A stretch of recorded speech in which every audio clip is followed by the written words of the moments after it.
just trying to get my breath. How is that? One of the things that I have heard over and over again, beginning yesterday, is that book clubs are an essential part of an author being successful in today's world. There have been so many changes in the book industry.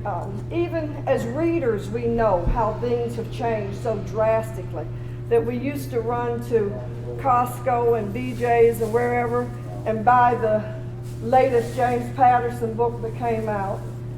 But now we're downloading. We're getting it, most of us are on e-readers. We're just doing all sorts of things differently. Authors are publishing differently.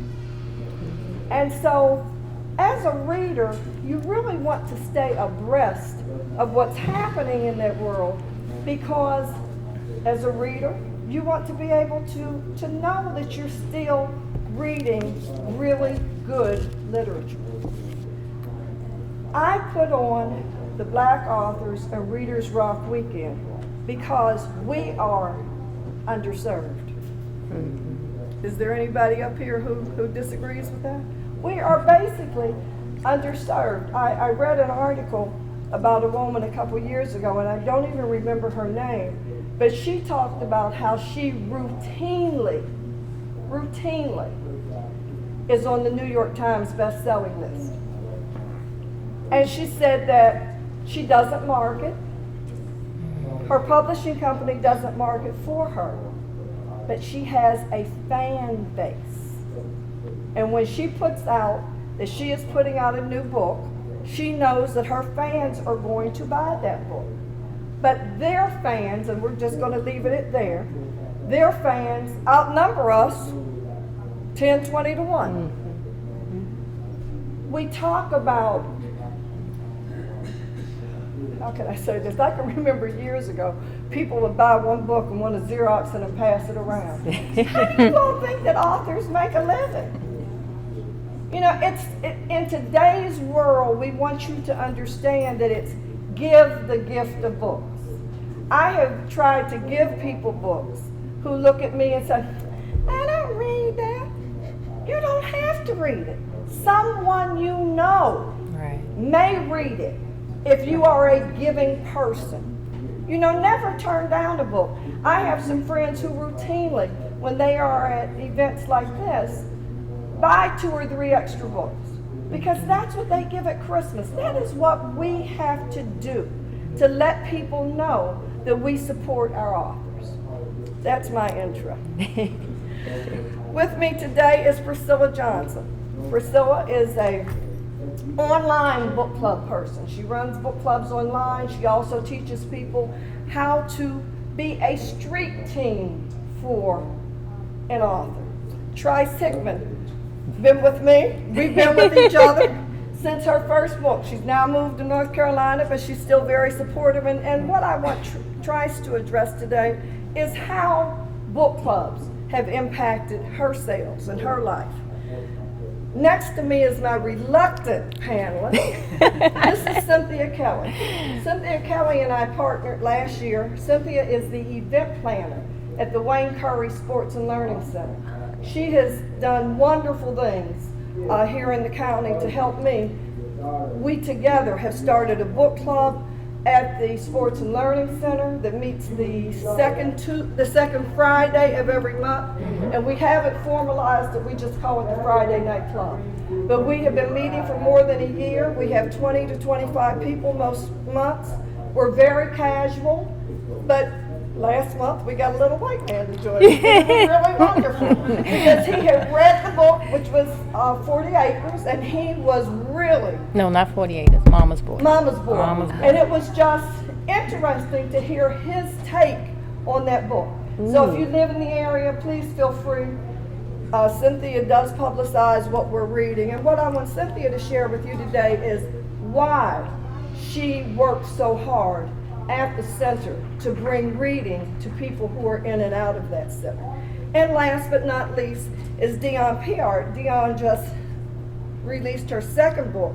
And the difference between Dion and Trice is that Dion is a new author, a newer author than Trice. And I want her to just give you a little take on what book clubs and this type of thing have meant to her, even as a new author. Priscilla, Yes, ma'am. what would you like to tell us about what you do? Hi, everybody. I basically, as I said last night, I am an avid reader, and in and around Baltimore, I've been known to stalk authors when I know they're coming for a book signing. So that's how I get to know a lot of people. I had a book club in Baltimore called Sisters in Sync, and we kind of dissolved, and I started the online book clubs. I love the online book clubs because you could post a question and the conversation can go on for a week, a month, 2 months sometimes, but it's a lot of fun. We do a lot of different things. And as I got to know authors and readers, I noticed everybody started coming to me because I was the know person. I would keep you abreast of when books were coming out, who had new this coming out, when they were in town, when they were going to be here. So I became that avenue of getting information out to everybody.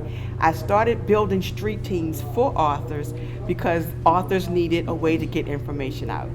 And when I noticed when they were at book signings, they were trying to do panels, they were trying to sell books, they were trying to do this, they were trying to do that. So I started putting together teams of fans that were willing to volunteer their time, that would sit with the author. Like today, Letitia was here at a panel. We had 2 street team members that sat at the table, made sure her books were there, sold her books, everything. I've had planned events where the street teams come in and help you plan your parties. They're there to help sell books, organize, just like a regular book team. It's like a book club, but you're a street team. You're there to help market. We also, as street teams, we read the books for the author and we post the reviews because reviews are extremely important. I cannot express how those reviews, you have to get those reviews done. So we will get the reviews done, start spreading the word, letting people know when books are coming out so that you are there.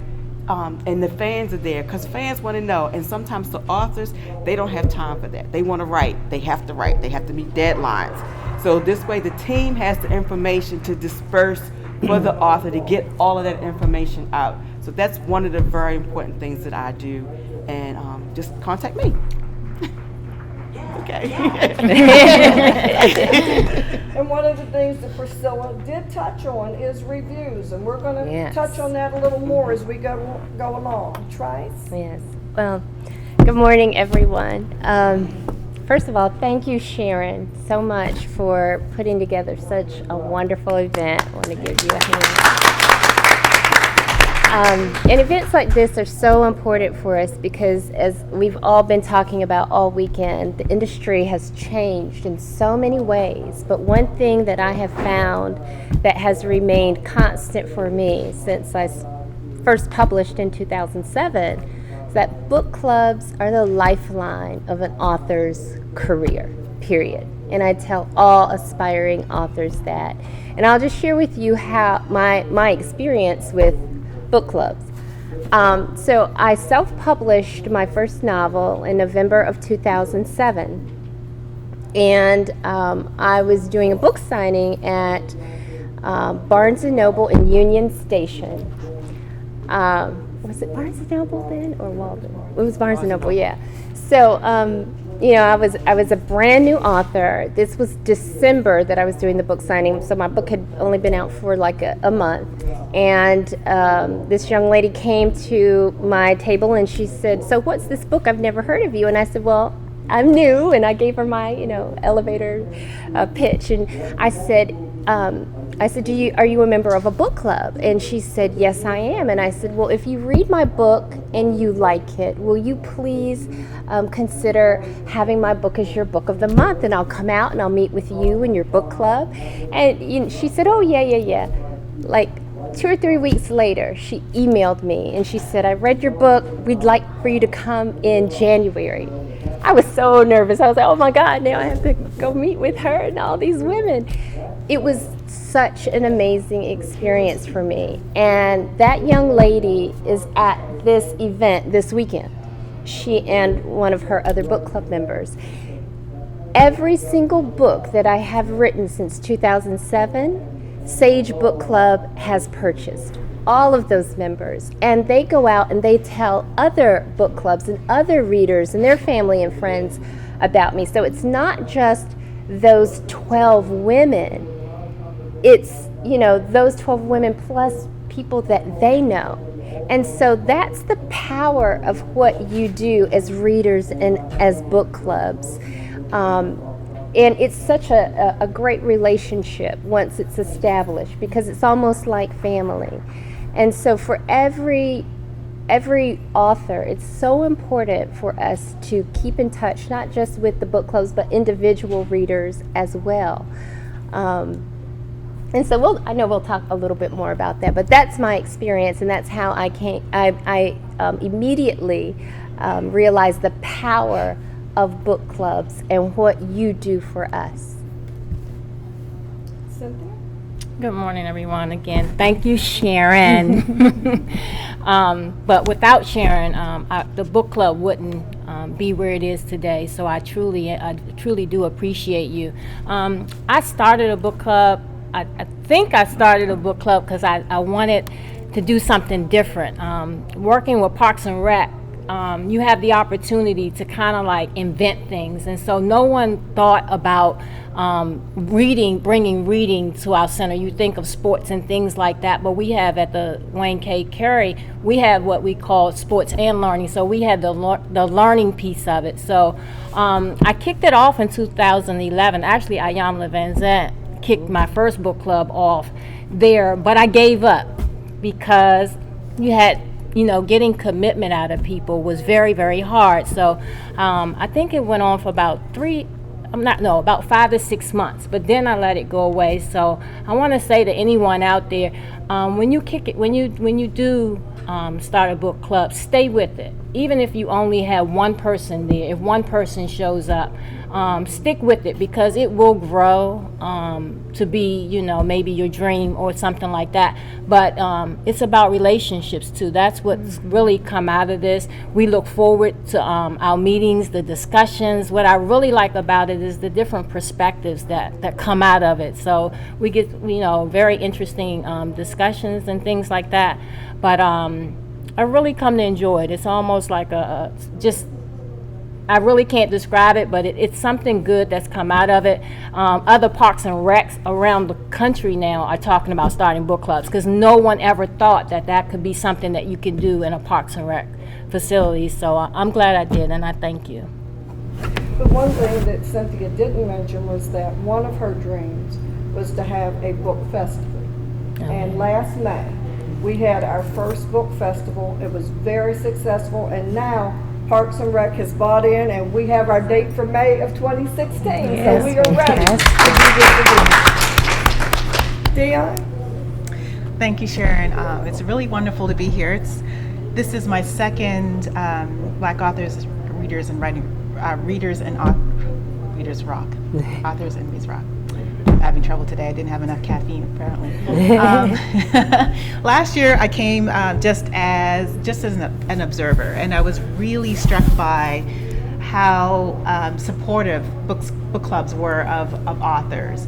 I'd done a few book clubs, libraries and things like that, but I'd never been in a room where so many book club fans and avid readers were in a room and supporting the authors that they new authors that they've just discovered and authors that they really like. And so it's really important what you do. I read an article that said the buying power for African Americans was predicted to be $1.1 trillion this year.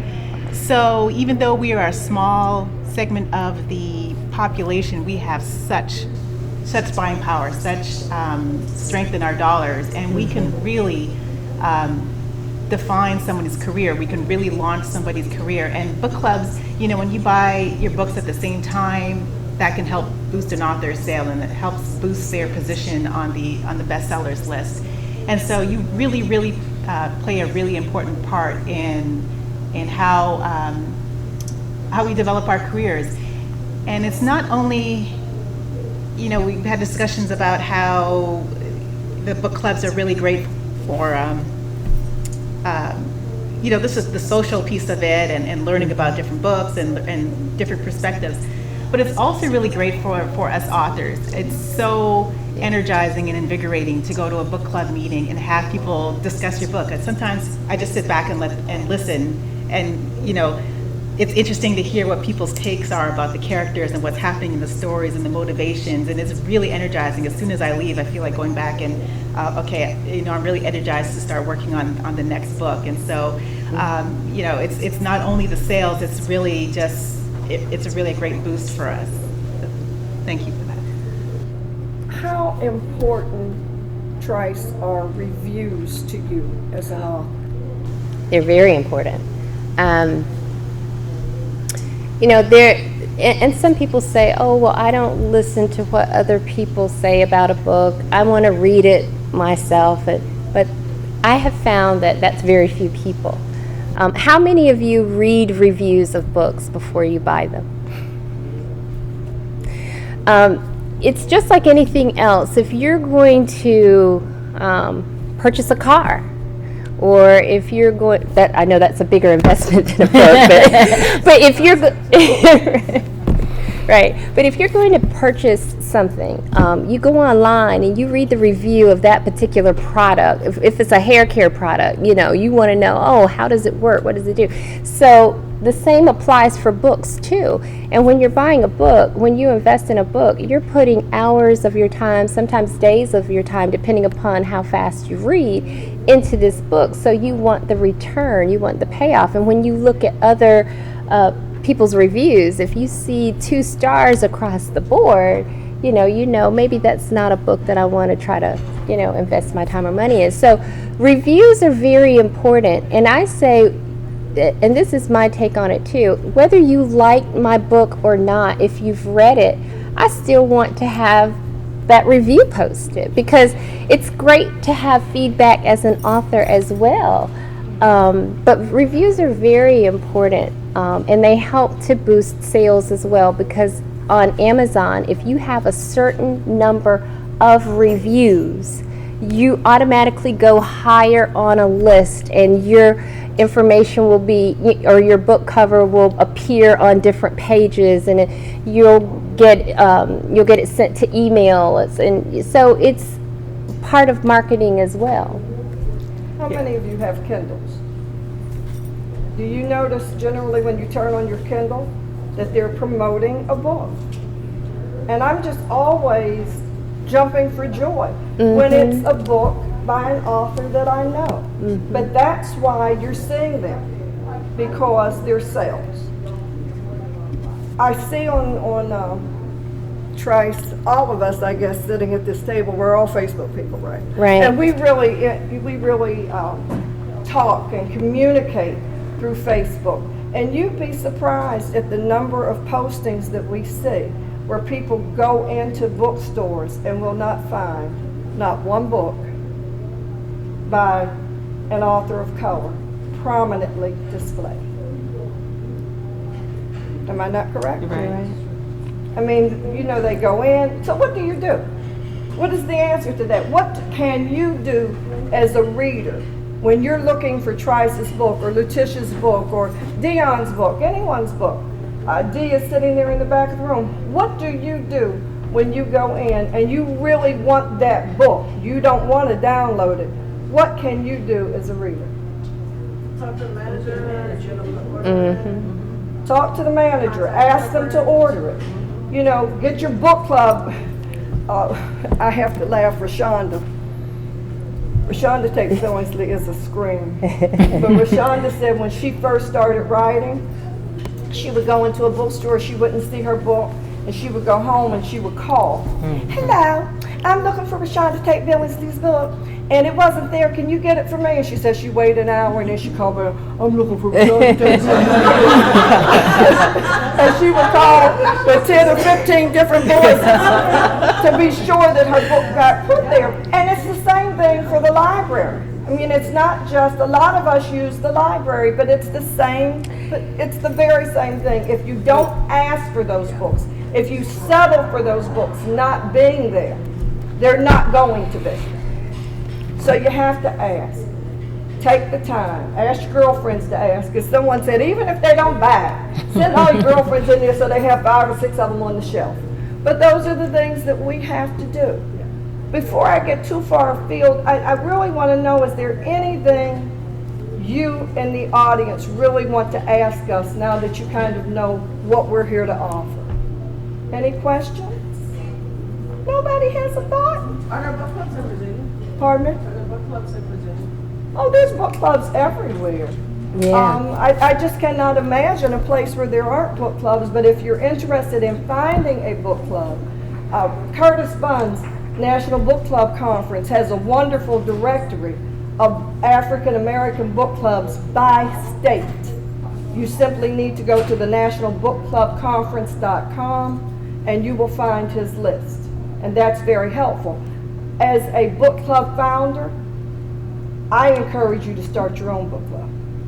I'm not looking for a book club. You know, what we do on Friday nights is just so simple. Start your own book club. Know what you want and just do it. Invite a few friends in and do it. And she looks at me. Because normally, I never wanted to be in a book club, but it sounds like that book clubs help the authors, so I would get in one if it would help them, But you know, book clubs help you too. I I can't, prefer to just read what I want to read. and that's fine, because you should not limit yourself to what the book club reads. In order for you to really grow as a reader, that once a month book should be the least of what you're reading. You know, most of us, how many books do you two read a week? It used to be 2, now it's 1. This is a 2-person book club, the PC Sisters, and they read together. And they're reading 1 or 2 books every week. But my book club, you just can't possibly read every good book in a month. So you are going to be reading in between things, but sitting down and discussing a book, dissecting a book, meeting authors, creating, just having relationships changes your whole perspective on this. It really does. I was telling Trace that I came to this event and I found out that different authors have released new books, and there used to be several websites that you could go to keep track of what authors put out a new book, but some sites are down. So I'm like, what is a reader supposed to do, because we can't keep up with like authors and books that are coming out. And the authors have gotten lazy and they don't send out email, and I'm one of the ones that's not on Facebook or Twitter. I don't want to be involved in that. So how do you reach me? I was going to say a lot of it is just reaching out, because I have an online book club, readers who enjoy Black romance, and a lot of them are not on Facebook or on Twitter. So I keep abreast of a lot of the information that I send out to them. Sometimes I put together postcards, just a reminder notes. This is what's coming out, especially if I haven't heard from somebody in a while, just to let them know what's going on, what's out there in the city, or hey, there's a conference coming up in your city that you might want to go to. So it's a matter of having that one person or somebody that can stay in touch with you. Mm-hmm. The other thing about the online book club is that, like Sharon said, we don't just read one book. Everybody could be reading a different book, and everybody will post a question about it at a different time. So that conversation can go on forever and ever and ever and ever. And it's a lot of fun, and it keeps people engaged, and it also brings you awareness of other and new authors, because I have introduced new authors that they've never even heard of, like Keith Thomas Walker I brought in, and a couple other people, and Zori Day. I was surprised that everybody knew Letitia Lovely, but nobody knew Zori Day. So then bring Zori books in. So it's a lot of different ways that you can keep track. Also, if you go to the libraries, a lot of times the libraries have listings of upcoming books and novels by authors. You can go there and look. And then it's just a matter of just doing research on your own and just finding out. And I wouldn't say that authors have gotten lazy. It's just that authors are out, they're writing books because we're demanding them all the time for the sequel to this, or when is you going to do this, or how long is it, or why we got to wait this long. So they are constantly trying to keep up with the demand of writing a book. And that's where it becomes important for the street teams and the book clubs to go out and do the publicity for them and the marketing for them so that they'll have the time to write, to get the books out that we want to read. Look. Yeah, so that's the other thing, and why I am heavily into the street teams and to the book clubs.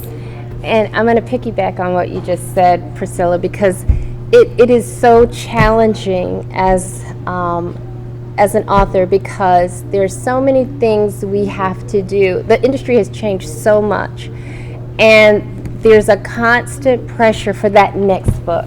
There's a constant pressure to be out there. And out there now is very different from out there even 5 years ago. So not only do we have to have dedicated time for the craft of writing to get that book out there, because the only way a book is going to be written is if you write. And so if you have to promote, if you have to market, if you have to sell, that means you're not writing. Or that means you're trying to do a little bit of everything and something is going to fall to the wayside. So as authors now, we have that challenge of how do we keep up with the demands of what we have to do to just write the book, and then connecting with authors in various ways. So some of you are on Facebook, Twitter, Instagram, everything. So we're catering to you. Then there are some readers who read emails.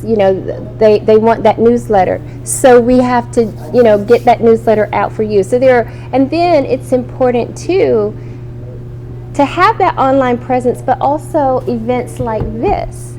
And now that so many bookstores have closed, it's particularly important to have these kinds of gatherings, because it used to be back in the day when you wanted to do a book signing, or some bookstores had like once a month meeting groups.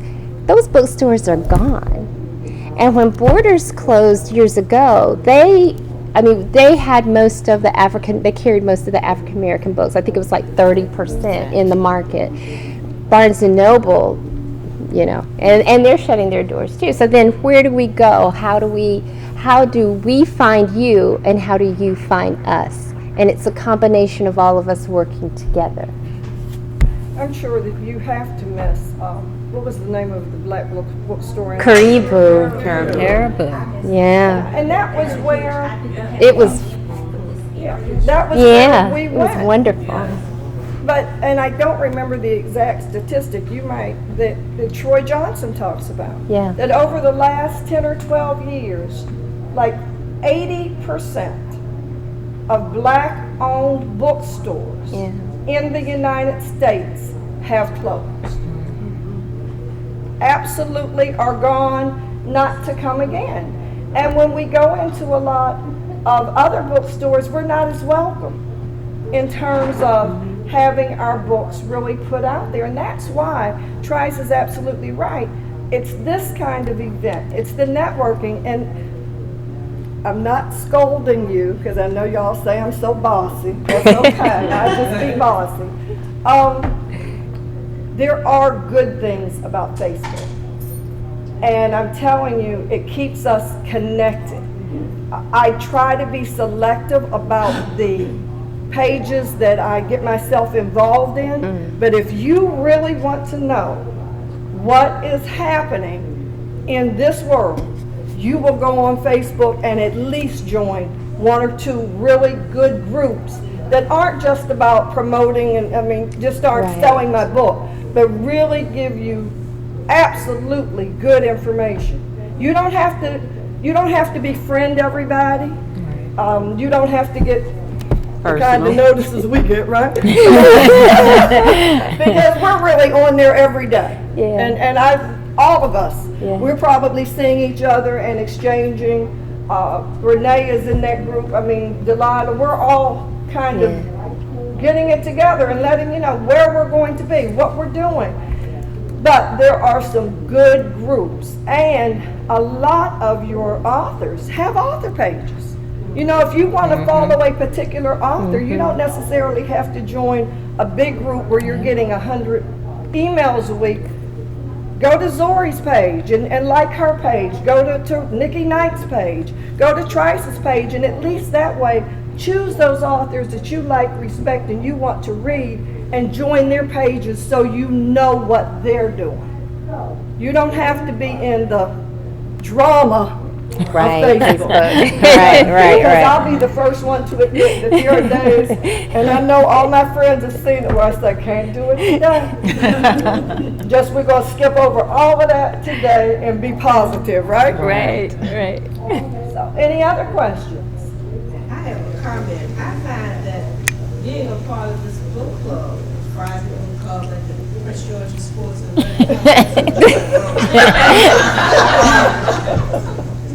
I find that it addresses more psychological and emotional needs for me. Beyond the book, the discussion, there are people who come on Friday that haven't read the book. They come for the discussion because it's an interactive thing that really addresses a lot of issues that we might have. You know, and so I find that is another good point about the book club. This isn't necessarily related to book clubs, but I wanted to know, authors profit more from ebooks now or from hard copies? It's a good question, and it depends upon the author, and it depends upon what your book deal is. But this is what I say. For me, whether you buy a printed book or an ebook, buy the book. Because a sale is a sale. And at the end of the day, that's what we're concerned about. There are some other authors in the... Wow. What is your take? Yeah, I would agree with that. Whichever way you like to receive your reading material, just do it. I mean, I was a diehard paperback copy person, and when I go to these book conferences, I have to get the hard copy of the book. But there's sometimes when I'm, I get on Facebook and I see someone's released a book, or I'm on the train and I see someone's released a book, and I'll just download it right then. And sometimes, I'll download the book, and then if I see the author's coming to town, I'll get the hard copy so that I can get their signature. But however you like to receive your media, that supports us. And I know that wasn't really exactly the answer, but it is the answer. We just want you to buy the Which book, one do you right? get more from? Which one do you We get don't more care. from? They don't care. We don't care. I know you want it anyway, but just, But it really depends do on you the get deal. more? Right. Here, sorry. Yeah, there's no. That's Letitia. Oh, that's Letitia. I'm sorry, Letitia. I forgave you. Okay, no problem. Keep me straight. Is that Nikki back there, or is that Renee? Nikki's not here anymore. Okay, so this is Renee and Letitia. I gotta keep them It straight. depends on your The deal. industry has changed. It used to be hands down hardback copy or hands down paperback, but the industry has changed so much, like just even in the last 3 years, 4 years, that there's no cut and dry answer to that anymore. Right. Sometimes, depending on how your things are set up, you're going to actually make more money on the ebook. Lots of authors, such as myself, who are thankfully, blissfully, sometimes getting our rights back, are now publishing under our companies and absolutely are making more on the digital, when traditionally it was always the print. So it really is true. Print, ebook, just buy it because it's money. It's money either And way. it's But sales, there's no and cut that's- dry right. answer because it's so different for every author. Just add on to her, it's not just money, but it's contracts. Right. It's deals, because if it's not being purchased, we're not getting deals. Right. We're not getting deals, because we all read at first, we're not reading because of the assumption that, interest is not out there. So at the end of the day, it's about clicks, prints, purchases, just purchasing. And that brings up, and I just want to say this, that brings up this, and it's a subject that we battle all the time about sharing books. And here's my thing, I love to be able to gift a book. And I love when readers spread the word of mouth. But then when that one book gets passed around to 12 people, then that's 12 sales that we could have potentially had. And this is a numbers game. So when it boils down to, a lot of your favorite authors that you used to read, you don't see them anymore, right?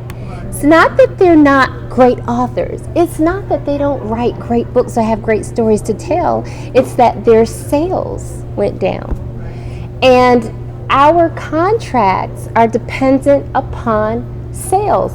And I'll say this, whether you are independently published, whether you're self-published or you have a contract, if you're self-published and no one's buying your book, that self is you. So you won't have the money to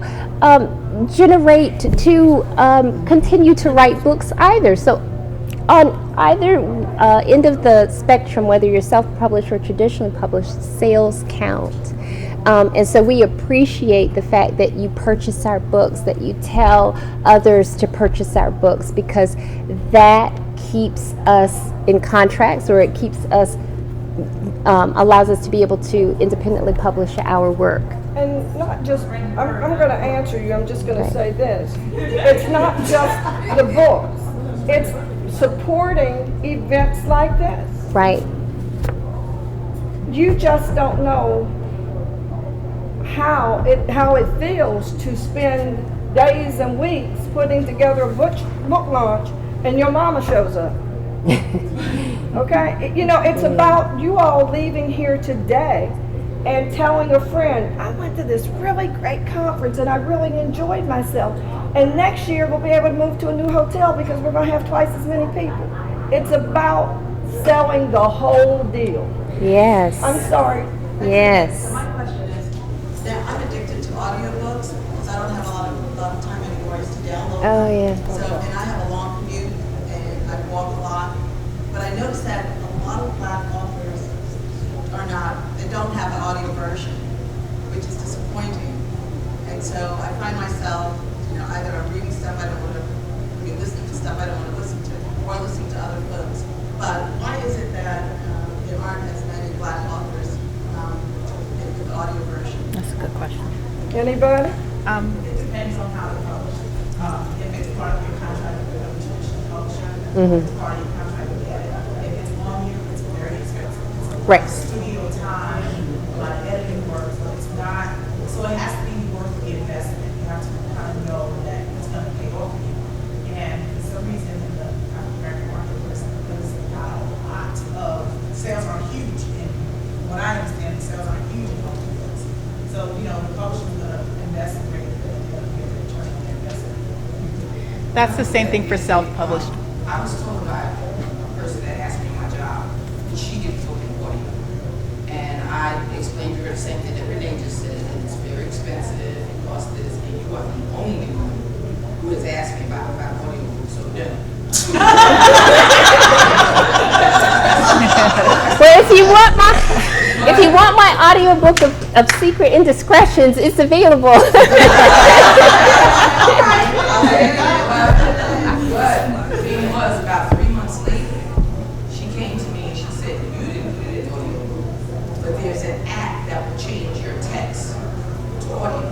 Oh, so people need to know that. She said, now I put all my books in app to text, and that app is free.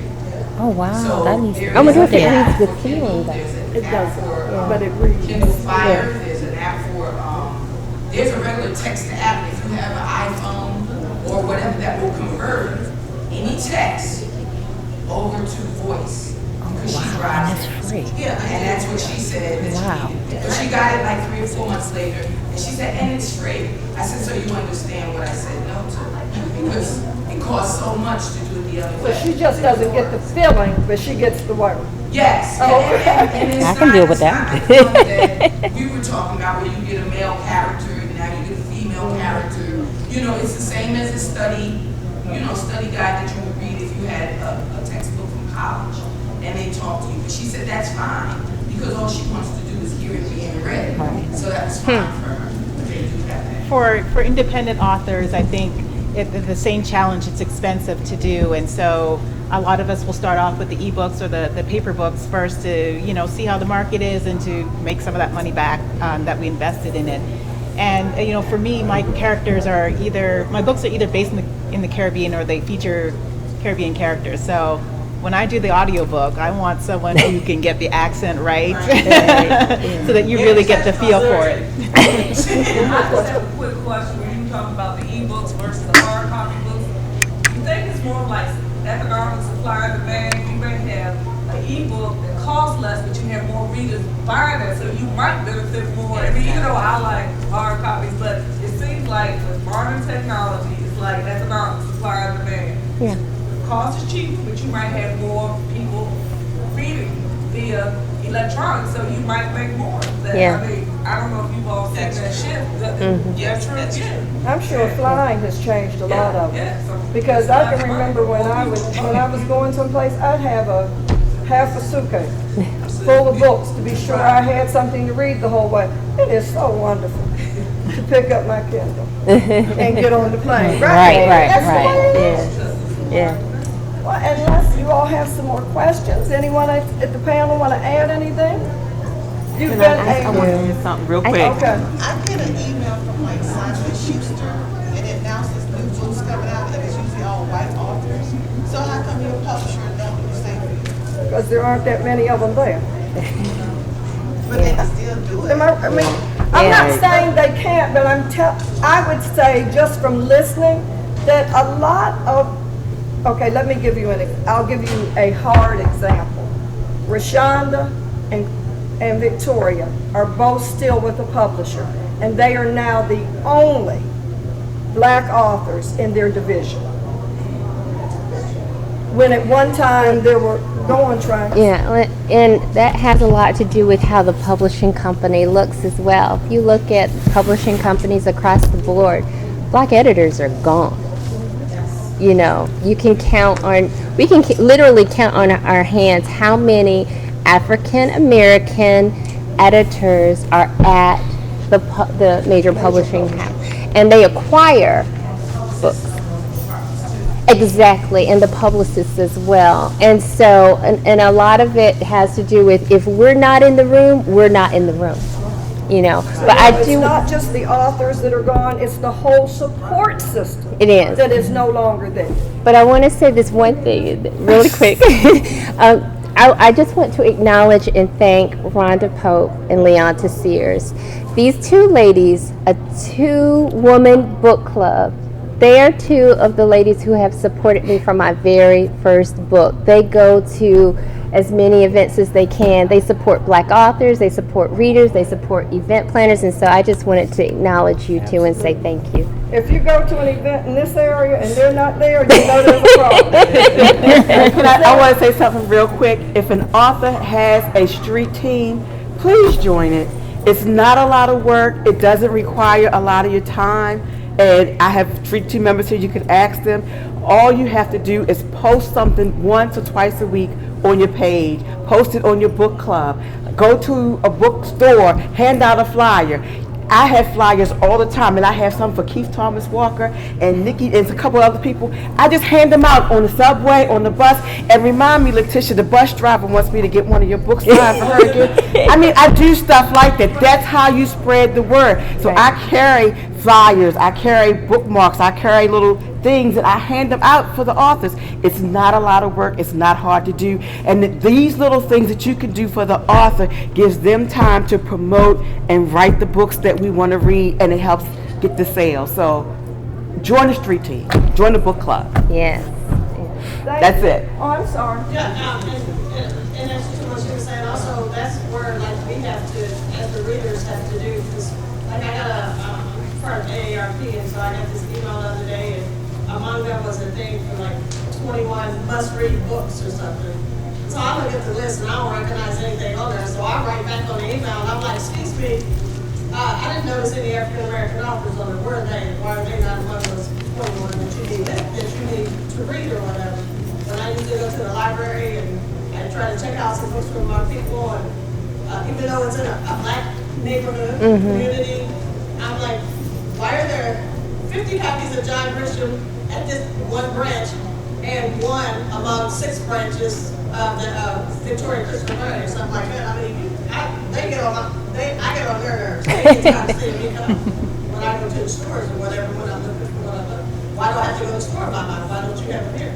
But now I stay on our Walmart, and anybody who's I'm Facebook friends with, you'll see all the time I'm posting stuff. I'm in Walmart and they got some good selections, and they have a very good selection of books. So we have to stay on them. So when you see that email, get that email or whatever, right back to them, excuse me, I'd like to see some African American people over here, give them some names. One lady told me, we were at a book signing, and Tommy Gyers. I think it was, oh my God. I can't think of her name right. And then the lady was saying, I was asking her, I was like, why don't they have these more authors? She was like, well, we don't know a lot of the authors, so like, she was like, can you give me names of people? Like, they want the information so they can bring the people there. But that's kind of the thing we have to do. Because when people learn those things, they don't know. One of the things that I haven't seen that I continually hear is the list of the authors by the genres, because a lot of people just don't know that there are black authors that write romance. Like me, I've been reading Danielle Steele for so long because I did not know that there were African American authors. So I think someone still needs to develop that listing to get it out there so that people become aware that there are African American authors. Out there that does the different genres. So. In the past, and they're starting to get back into it a little bit more. Richfield County used to bring in black authors, especially black romance authors. They haven't done it as much, but they're trying to start to get back into it. So Who specifically in the county? I don't know. That's what I'm trying to figure out. So a couple years ago, they brought Brenda Jackson to Surax Library. A couple weeks ago, they were supposed to have a time in Washington, but she got sick and wasn't able to come. But they're going to reschedule it. So they're starting to go back. That might be something we need to do, But Sharon. that's probably not the county. That's probably either the librarian Someone knows. or a book club. It's not a book club. It's not a book club. No, it is not a book But now, Mahogany Books does a lot in this area, bringing in authors. But when I talked to the actual library, she says, no, I'm sorry, unfortunately she got sick and she wasn't able to come. But we're hoping to bring her back. So they are trying to, bring some of the authors back to the areas. I think if we say something again, it's a matter of putting together a list and telling them, hey, these are some of the authors. We see their books on the shelf, why don't you bring them in? Because it also helps the libraries if they can get their books circulated. So the more we talk, the more it's not just the sales, it's also the circulation of the libraries too. That also has to do that. Yeah. If we have more people, if there's more people requesting a certain book and they don't have enough hard copies, then that prompts them to go and get the electronic copy, and you can borrow the electronic copy from the library too, and that makes a difference as well. Absolutely. So I think a big takeaway is, I'm sorry, go ahead. So I just want to make a comment. We were talking about getting things out, the National Book Festival. They may have 750 authors, and maybe I should say they have about 3 or 4 token blacks every year. Rhonda emailed them one year. They never responded. She asked them why is it they're a larger African American percentage. Never responded. That's why you should support the romance Slam Jam. It comes up every year, and a lot of those other conferences. Those have a lot of them romance writers there. We're readers, but I know. It is sad.